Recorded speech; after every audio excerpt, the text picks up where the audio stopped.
Poštovani gledalci, dobro večer.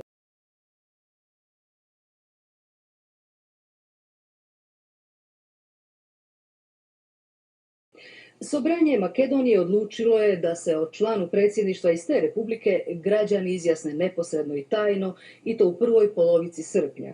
Na današnjoj sjednici Sobranja utvrđen je i nacrt teksta definicije državnosti Makedonije.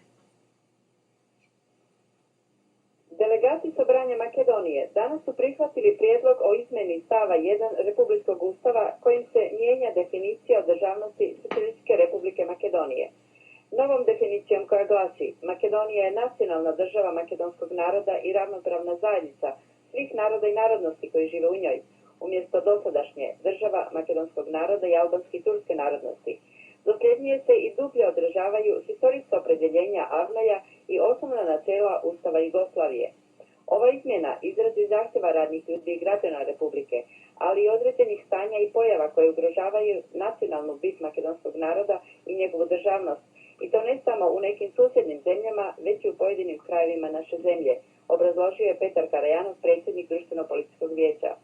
Akcentiranje makedonske državnosti učvršćuje se neopoziva istina da Socijalistička Republika Makedonija nije nikakva i ničija umjetna tvorevina i da nitko na nju ne računa kao na monetu za potkusurivanje, ali, naglasio Karajanov, to ne znači mijenjanje njena svojstva demokratske zajednice svih koji žive u njoj.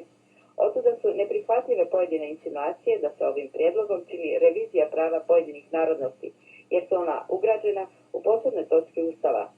Delegati su prihvatili tekst nacrta amandmana za izmjenu i donijeli odluku da se stavi na javnu diskusiju.